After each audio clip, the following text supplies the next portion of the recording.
What's happening, everybody? It is me, the Reverend Raff, and I'm here today on Metal Roos for my first ever interview on the channel. So there you go. Today we are going to be chatting with the Gold Coast crew, Kaosphere. They have just dropped their new album, and we're going to be chatting all about that one. But before we get into that, hit that subscribe button down there to subscribe to Metal Roos, where you get interviews, reviews, reaction videos, gig reports, all sorts of cool stuff. And head on over to the website where you can get even more stuff, and you can get merch too. So don't forget, get your heavy metal news from Metal Roos. But let's dive into this one. We are interviewing with Kaosphere. Thank you very much for joining me today, guys. I appreciate you taking the time to sit down for the interview.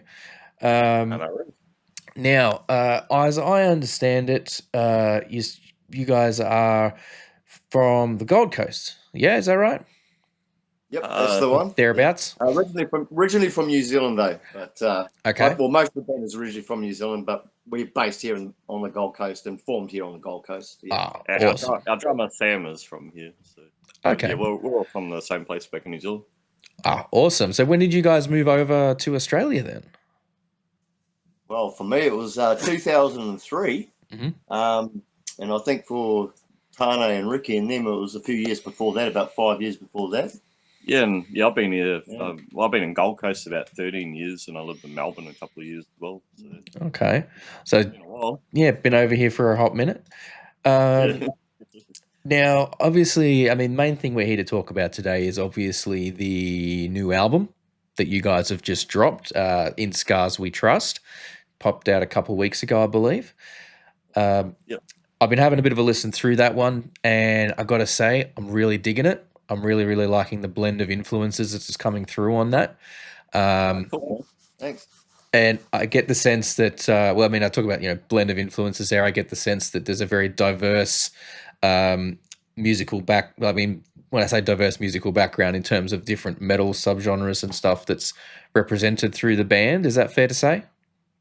Yeah, pretty much I'd say, because we all have different metal tastes of our own, each personal person. Like Tane used to play in a black metal band, and used to play in a new metal band, and of course Esophagus is new metal, so. Yeah, Esophagus as well. So we kind of took all those influences from all our different tastes, really, and that's basically what gives us our style individually, and then we just add all our own individually together, and this is what comes up. Yeah, see how it sounds. Yeah, we like a lot of different styles of metal, and stuff. Yeah, just including hip hop and that as well. It's not just the metal that we're into. Winter stuff was hip hop and things like that as well, and also of course the metal scene, but all different genres in the actual metal scene that we're actually right into. So there's definitely a good variety of influences through it. Yeah, I love that. I mean, I'm a big fan of many different genres myself, so I can really appreciate that. You're able to bring a lot of that to the table. Now, for people that may not be aware, this is the debut album from you guys. Obviously, you had a self-titled EP a number of years ago, back around 2018. And from your perspective, how do you feel that you guys have evolved from then through to now, and what are you bringing on this new album that maybe wasn't something you guys were bringing on the EP back in 2018? Well, pretty much with the actual EP, when we first originally wrote and recorded it, we basically just wrote the songs, did them as good as we did, went in there and did them, and did it all in a couple of days and banged it out. But this time we got to actually spend a little bit more time actually working on the songs and writing these songs, which actually started because of COVID, with everything was locked down and all that. Kind of gave us that little bit of extra time, pretty much. We couldn't gig. So all the lockdowns and all that, so we just started jamming at home, because three of us guys in the band, we actually all live in a share house together. So okay, cool.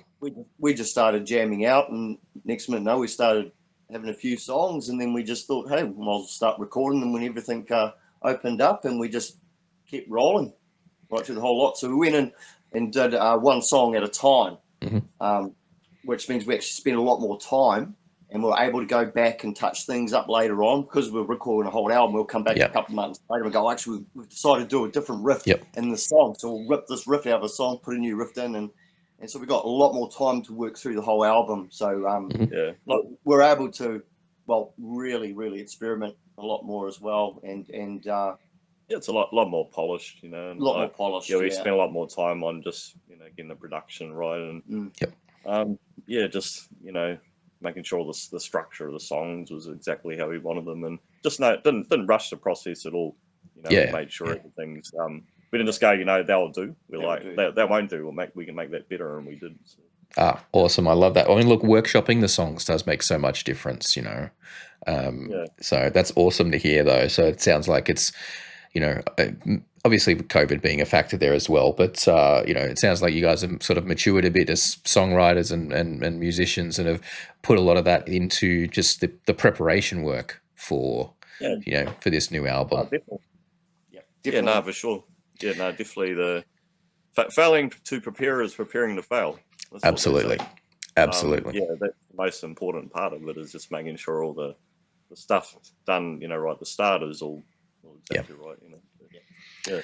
Awesome. Before we move on, I do want to say I love the fact that you're repping the cap, the brand on the cap there.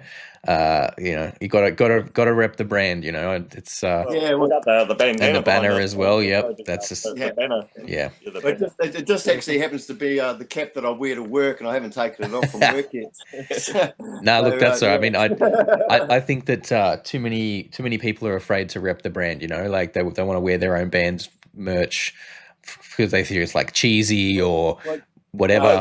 No, we do because it's more of a case of instead of going and actually buying shirts to wear, we've got our own. So, but I mean, it's a thing. You need to stand behind what you're doing, and I think if I don't think there's anything wrong or cheesy about wearing your own band's merch as long as it's done appropriately. Like if you're going out rocking like the cap and the t-shirt and the like key chain lanyard and stuff, that's a bit much, right? You look real corporate if you're there. But if you're just rocking the shirt when you're going out to a gig, go for it. Like I don't think there's any problems with that. Yeah. Well, a lot of the time people don't actually know you're actually one of the band members, and they see you rocking the shirt, and it's actually works out if they come and say, "Hey, can you name 3 songs off that?" It's like, yeah, I sure can. Name the whole lot if you like. Yeah. You want to promote your own brand, so definitely. Definitely. Yeah, that's part of promotion, really. So. Yeah. So to go with the album, you guys have got a film clip that's come out a couple of weeks ago as well for the track "Bring Out the Dead." I believe that's the 3rd official film clip you guys have done. You had a couple back several years ago. This is off this album. Off this album, it's the 4th. Yeah. Okay. Right. Sorry. Yep, it's the 4th video off the album. Off the album. Yeah. Okay.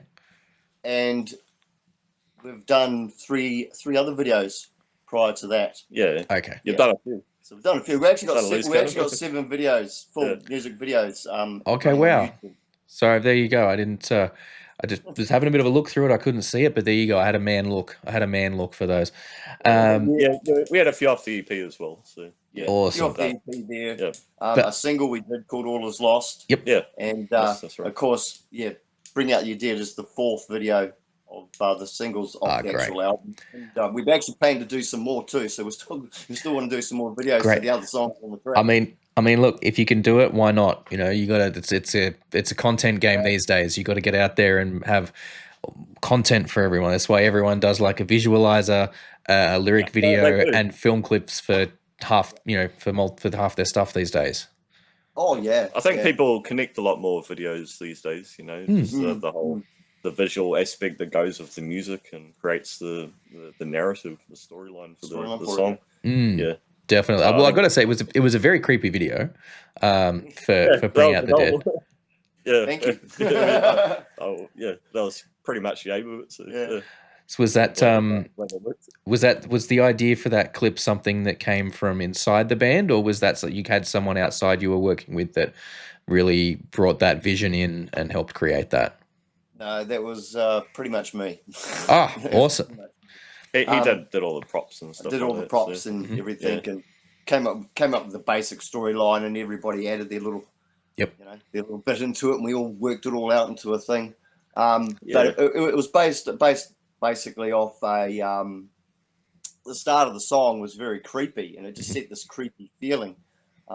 And of course, I was just straight up, oh, we have to do a horror. It has to be some type of horror type style video for the song, just because of the eeriness of it. And we thought, oh, something paranormal, something to do with life and death and all that kind of stuff. And very dark imagery, very dark, and the location we found was kind of really suited to the whole the imagery of the video on it. Yeah, just made it real creepy, you know. So yeah, it was very cool. I mean, you know, I'm a paranormal. Haunted sort of. I mean, I'm a big fan of The Shining, so you know, creepy twins is always gonna work for me. Yeah, you got that. Well, our videographer said his friend had two twins, and they'd actually, you know, were into like dressing up like that. They had a photo of them dressed up as like Chucky in it. Chucky in it, yeah. So I was like, yeah, perfect, man. Go get him. If they want to do something in the video, go for it. So Bach actually went off with his two nieces, and they filmed that 2 nights after we had filmed in the actual abandoned building. Yeah, they went and filmed the extra scenes and all that. Yeah, but it's kind of like that Shining sort of feel to it. Yeah, definitely. Pretty much. Yeah. Very cool, very cool. And I don't know if this was intentional or not with the video. I did sort of pick up that kind of references like a slightly similar kind of vibe in some areas to the Devil Driver I Could Care Less film clip, with like the tarot cards and the creepy figures and stuff there. I know Ricky's a massive Devil Driver fan, so he's I've seen some Devil Driver clips, but personally, I actually haven't seen that video. There you go. Well, look, great minds think alike. You know, there you go. You're on the same level with those guys then. I do like Devil Driver though. I just haven't seen that particular video. No, we haven't seen that particular video. So, there you go. Awesome. That's great. That's great. And now, I understand you guys. If I saw on the socials, you've been getting a bit of play on like over in Europe. There's been a bit of play on some of the heavier shows over that side of things. Yeah, Germany, Switzerland. Yeah. We promote a lot abroad. It's pretty important to think globally, you know. So so we're all always promoting our videos and our brand and music. You know, we'll just promote it everywhere we can, really. You know, and of course, since we've hooked up with Tim McLean Smith from X Music, he's able to get it further onto these radio stations around the world for us as well. So that's really helped us to actually spread that. Oh, definitely. Made it easier to get it out there, definitely. So, X Music, thanks to X Music for that. They're actually helping us a lot to get it out there. That's great. That's really, really cool. And I believe you also had the cover on Heavy Mag recently as a part of this. Yeah, that was cool. We're pretty stoked with it. Bit of an honor. Well, that's it, right? Like we're musicians. We all hope that one day we'll be on the cover of a magazine, right? It's it's one of those childhood, lifelong dreams when you're a musician. One day. It was good. We're stoked to be on the cover of Heavy Mag. Stoked to that. That's pretty cool. Really, really cool. And you got a show coming up now I know you got one coming up in July at the Bright Side. Is there anything else you've got coming up promoting the album? Or 4 shows coming up. 4 shows, supporting a band from Melbourne. Is it Marufra? From Melbourne. I hope I'm pronouncing it right. We're jumping on their tour. They're actually playing up here next week, Thursday, and the Thursday at Moe's Desert on the 30th. And of course the back room in Brisbane on the 31st. So those are good venues, and they're good bands. So we're looking forward to that. Looking forward to that, and supporting those guys. And then, of course, the one you mentioned as well, and there's another one that I haven't got the details. It's like a tribute to Jack Blaine, I think it's called, and it's at the back room as well. And there's some good bands on the lineup. There's Void Matter, they're really good bands. Love those guys. I've had them on the podcast a little while back. So I can't think of all the others off the top of my head, but it's a good lineup. So. Yeah, I look the talent the talent going around Southeast Queensland at the moment is off chops. Like I think it's an incredible time to be in the scene. Oh, it is definitely. There's some good bands, good local bands. Always enjoy doing gigs with them. So. There's heaps of bands that we've played with through the years, and they kind of kind of disappear for a little bit, just like we did, pretty much disappear for a little bit, and then they come back out on the scene again, and everyone's like, "Oh, finally you're back again," you know. Yeah. And that's what I'm actually looking forward to seeing Void Matter again, because it's been a while since we actually played with them a couple of years ago. Yeah, well, sometimes you got to take a hiatus just to write. Yeah, that's the only way. Otherwise, if you're gigging all the time, you don't have time to work on any new music. So.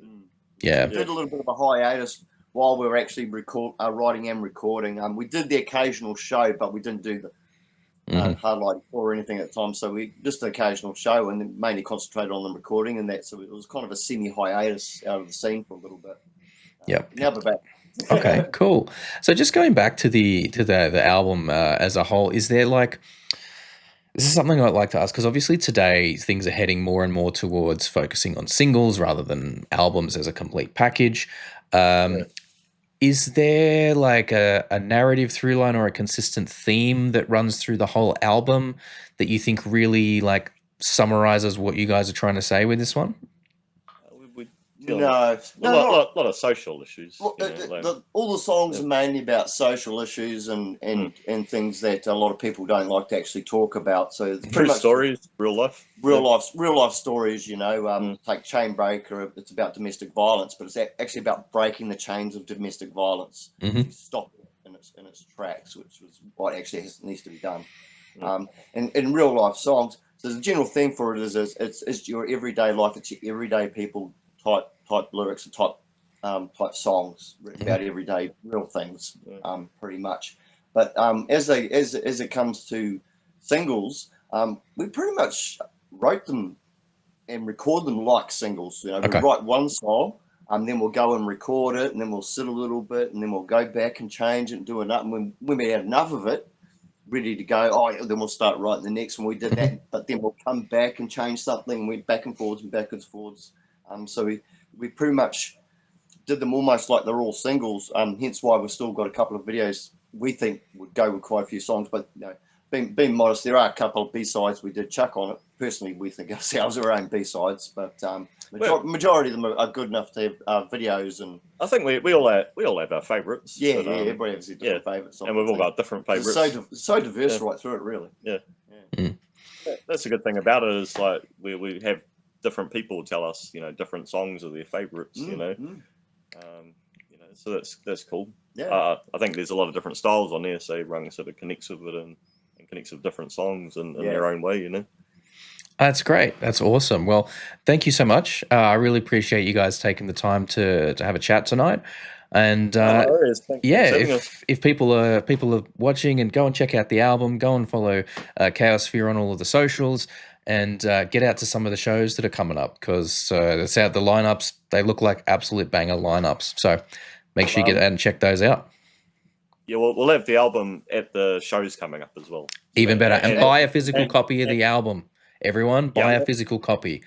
It means so much more than streams. Definitely. So. Definitely. Then we can use the money. We have them at our shows. We have CDs sold at our shows and everything. So then we can use the money to make more. So we use it to print more CDs. That's right. Maybe even make some vinyls. Buy us a CD so we can make some vinyls. That's the one. All right, awesome. Well, that's it from us now, everyone. Catch you guys next time. Make sure you hit that subscribe button down there, and we'll catch you all later. Peace out, everyone. Thanks, bro.